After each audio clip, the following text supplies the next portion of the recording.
I'm not the kind of person who easily believes in nonsense.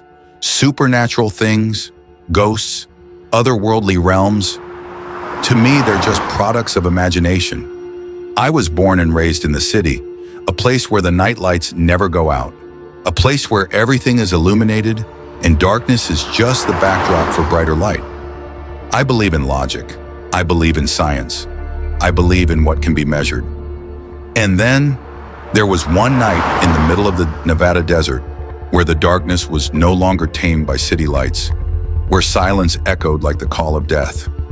I saw something that, to this day, every time I close my eyes, I can still feel its breath on the back of my neck. A door, in the desert, standing alone, as if forgotten by time. And after that night, my life was never the same again. That night, I was on a solo trip to capture images of the night sky, a personal astrophotography project. I chose a spot deep within the Nevada desert, far from any artificial lights. I turned off my phone. No signal, no internet, no one around but me and my camera. I took a deep breath. The night air was cool, dry, and strangely clean. The sky was full of stars, each one a silent spark floating in a deep, endless black. I set up my tripod, checked the battery, adjusted the lens toward the Milky Way just beginning to rise. Then I heard it. A knock, very faint, metal, hitting metal, like someone tapping on something old and iron. I froze. There was no one around. I was nearly 200 kilometers from the nearest town. That knock, it wasn't loud, but it had a very distinct tone. It echoed as if from deep underground. Clang, clang, clang. I turned around, and I saw it, a door, standing there, in the sand. No walls, no frame, no reason to exist. Just an old iron door, rust stains like dried blood. The handle bent, faded, as if someone had just touched it. But around it, not a single footprint. I swallowed hard. My mind told me to walk away, but my feet moved closer, as if something was pulling me toward it. An invisible force. Not strong, but enough to make resistance feel pointless. I stopped about an arm's length away. The rough metal surface seemed to radiate cold, not from temperature, but from something deeper. I reached out to touch the handle. It was ice cold, like it had been buried in ancient ice. A part of me screamed, "Don't touch it!" But my hands, as if hypnotized, gripped the handle and turned it slightly. Click. The lock opened with a dry, precise sound, as if it had been opened regularly every night. I slowly pushed it open. On the other side was darkness. Not the darkness of night, not the absence of light, but a kind of thick black liquid, flowing slowly like tar, swallowing all images, a black so intense that it disoriented my eyes. I couldn't tell if I was looking into emptiness or being watched. I felt something watching me from within that darkness, unblinking, unmoving. I shivered. My whole body chilled. A breeze passed behind me, like a final warning. I tried to close the door, but it wouldn't budge. I pushed harder. Useless. Then, I heard them. Whispers. Software. So soft, but clear. Come closer. We see you. It's open now. You can't go back. They weren't just coming from the other side of the door. They were everywhere. In the wind, beneath the sand, in every vein of my body. I stumbled backward, shaking. The whispers followed me, like shadows clinging to the back of my neck. They didn't scream. They tempted, enticed, like soul merchants making offers. I turned and ran, and just then, I heard the screams. Not from one person, not two. Dozens, then hundreds, then thousands. Men's voices, women's, children's, elderly, all blended into a horrifying symphony of despair. Screaming, begging, howling like they were burning alive. "Help me! Don't close it! Let me out!" I ran like hell. Sand flew behind me. My eyes burned. My ears rang from the screams. I didn't dare look back, but I knew the door was still open, and whatever was behind it was watching me. When I had run a fair distance, my heart felt like it was about to burst out of my chest. Cold sweat streamed down my forehead, even though the desert air remained cool. I didn't dare look back, but a vague feeling clung to me, as if someone was watching, their eyes fixed on me. I kept running, then suddenly stopped. The air around me seemed to fall completely silent. Utter stillness. Every sound vanished. When I turned around, the door was gone. No trace of it remained. The sand was smooth, untouched. No footprints, no signs that it had ever existed. I stood frozen, trying to steady my breath. But when I looked down, my legs began to tremble, as if I were the one who had been pulled into the nightmare. The next morning, I returned to the same spot where I had stood before the strange door. Everything was just an endless expanse of sand, unchanged. No door, no darkness, only the vast desert. I sat down, took out my camera, and reviewed the footage I had recorded the night before. The screen was pitch black, nothing but sand and stars. But there was one strange audio clip, a short segment, about 5 seconds long. The sound was so faint I had to turn the volume all the way up just to hear it clearly. A whisper, soft but chilling. "Thank you for opening." I dropped the camera, a chill running down my spine. That voice, it was something I couldn't forget. Every night I see that darkness again. The door, standing there, never clearly, but always somewhere in the back of my mind. It's become a part of me, as if it's slowly consuming me, piece by piece. Every time I close my eyes, I find myself standing in front of that door. I can hear the whispers, and a coldness cuts through my body, making it hard to breathe. Since that night, I haven't slept well. Sometimes I wake up in the middle of the night, eyes wide open, feeling as though someone is standing right next to me. A shadow, a presence I can't explain. And I know that door is still out there, waiting for me. One night I was sitting in my room, the dim light flickering on my desk. I suddenly heard a knocking sound, gentle, steady, like someone playing a game, tapping on metal. Clack, clack, clack. The knocking came again, this time clearer, closer. It was unmistakable. The same knocking I had heard in the desert. My heart clenched. I jumped to my feet, my body stiff with fear. I tried to stay calm and stepped outside. In the silence of the night, the knocking grew louder, as if it was coming from within my own house. Only me, and the darkness surrounding me. The next day I drove out of the city, determined to return to the desert. I couldn't shake the feeling that the door still existed, that some invisible force was pulling me back toward it. When I arrived at the same spot, I got out of the car, my heart pounding. There was nothing but the vast desert, but I knew, without a doubt, that the door was still there. And then, I saw it, the door, still standing there, silent in the sand. This time, there was no knocking, no sound at all, just a terrifying silence. I walked closer and touched the doorknob. It was still ice cold.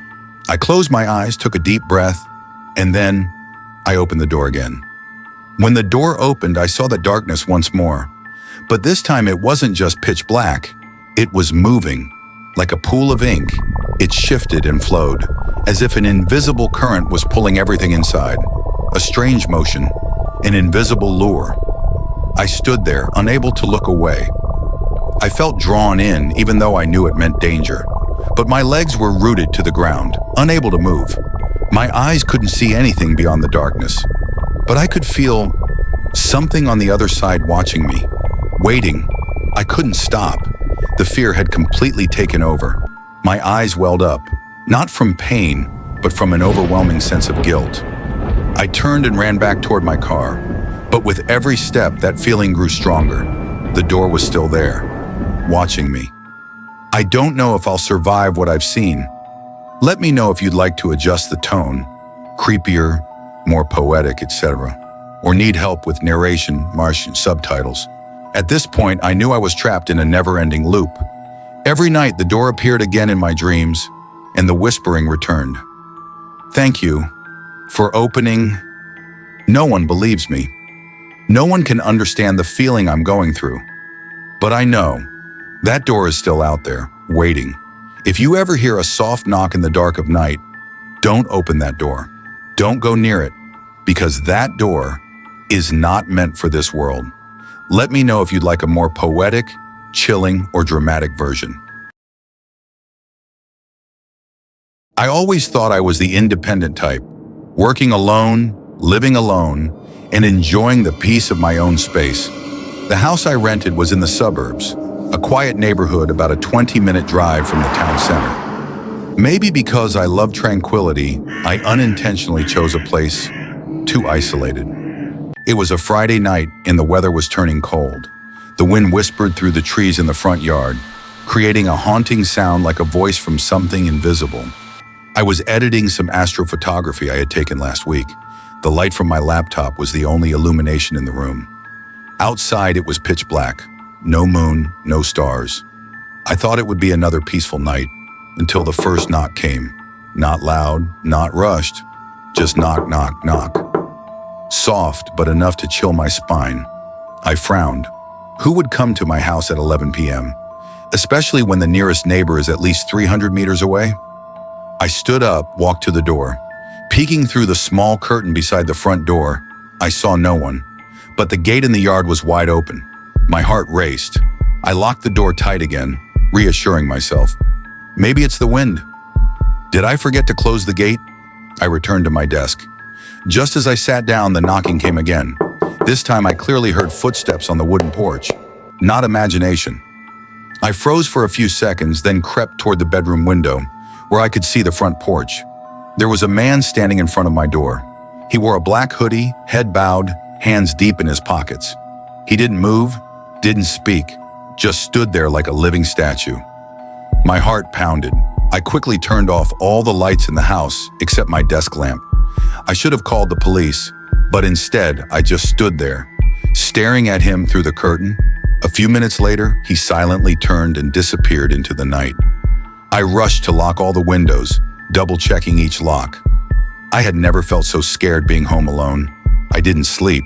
I stayed up all night, clutching a fruit knife, eyes glued to the front door. Around 3 a.m., I began to relax a bit, thinking he had gone. I had just started to close my eyes when knock, knock, knock. This time it wasn't the front door. It was the back door, leading to the garden, where no one could enter without climbing over the fence. I jumped up, my heart nearly leaping out of my chest. I grabbed the knife and tiptoed toward the back of the house, trying not to make a sound. As I approached the back door, the knocking stopped. I didn't dare look outside. I stood still, listening. Aside from the wind, nothing else. Then, a whisper outside the door. "I know. You're awake?"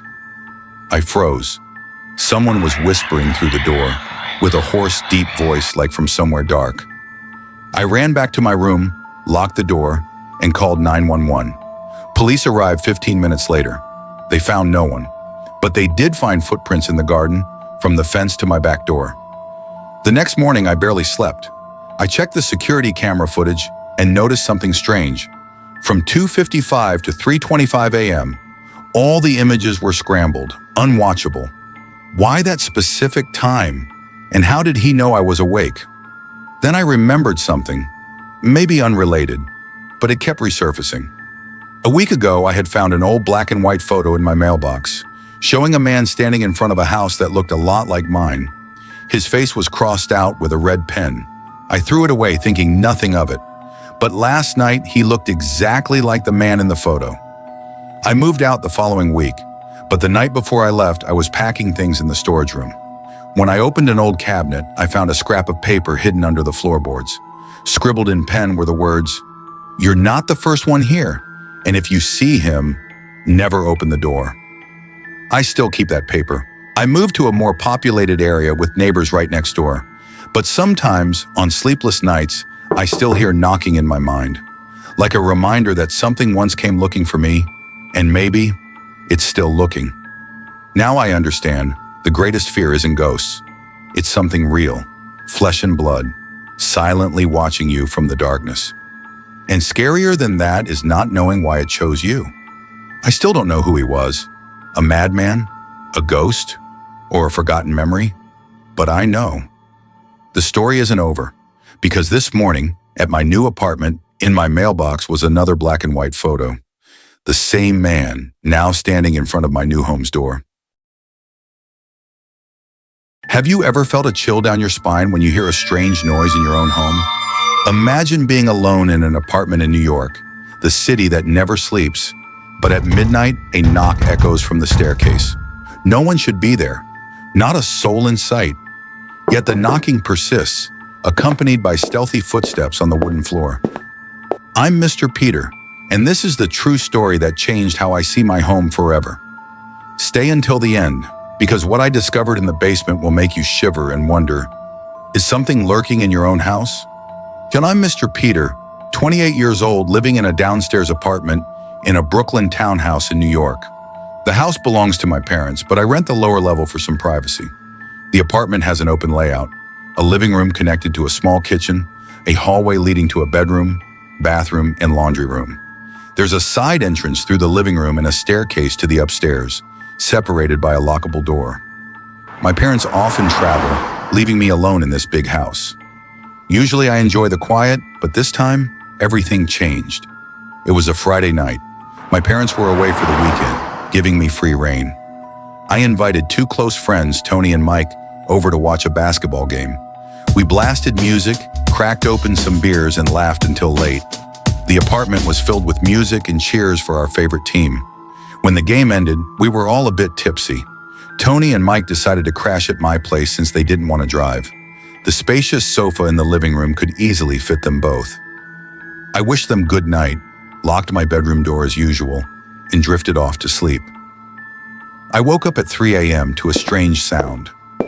Footsteps, not from the living room, but from upstairs, where no one should be. The wooden floor creaked as if someone was pacing in the kitchen.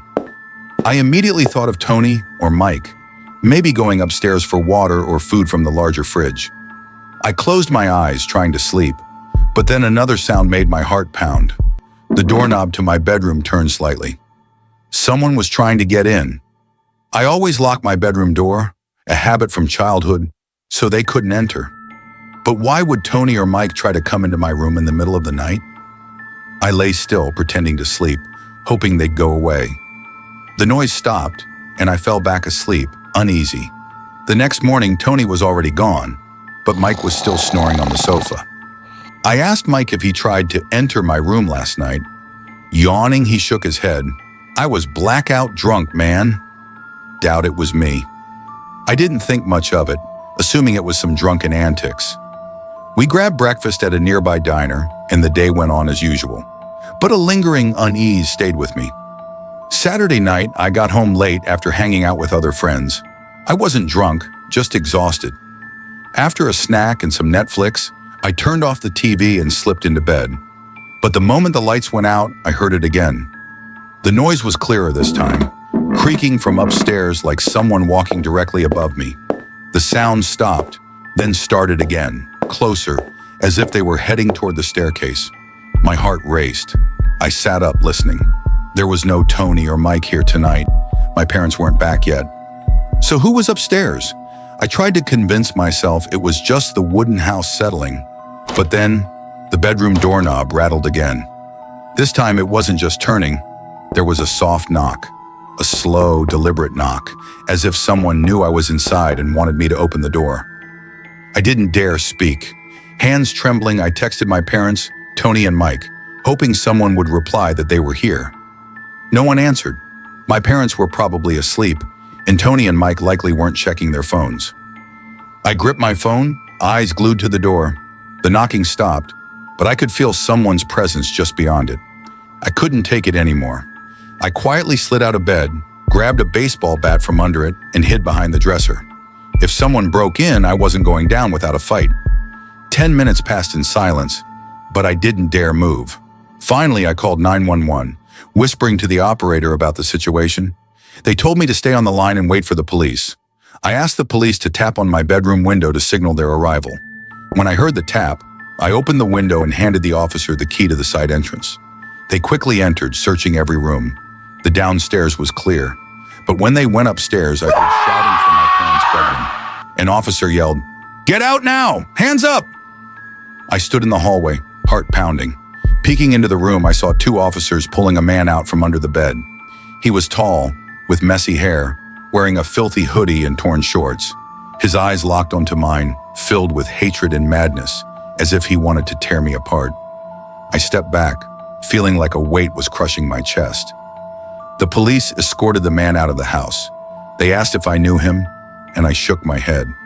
He looked like a homeless person, but those eyes, they haunted me. After the police left, I locked every door and texted all my friends and family. The next morning, I called my parents and recounted everything. They were shocked, but since nothing was stolen, they chose not to pursue legal action. I started piecing things together. Maybe I forgot to lock the front door the night Tony and Mike came over, and he slipped in while we were distracted by music and beers. But what chilled me more was the thought that he might have been in the house longer. He could have been hiding under the bed the whole time, watching us, waiting for his chance. A few days later, I decided to check the house to ensure it was safe. When I went to the basement to inspect the laundry room, I noticed the basement door was unlocked. I opened it, flicked on the light, and stepped down. The air was cold and damp. As I checked the corner, I found an old filthy canvas bag tucked behind the dryer. Inside was a rusty knife, some torn clothing, and a scrap of paper. Scrawled on it were the words, "Peter, I know you're here." My heart stopped. He knew my name. This wasn't a random homeless man. He was targeting me. I immediately called the police and handed over the bag. They said they'd investigate, but I never heard back. I moved out of the apartment right after, unable to spend another night there. Now every time I hear a strange noise in my home, I think of that man's eyes and the note in the basement. Who was he? Why did he know my name? And the scariest question, is he still out there, waiting for me? I'm trying to find answers, and if you want to know what I uncover about his identity, stay tuned for the next video. Drop a comment. Have you ever experienced something terrifying when home alone? And hit that subscribe button to catch all my horror stories from me, Mr. Peter.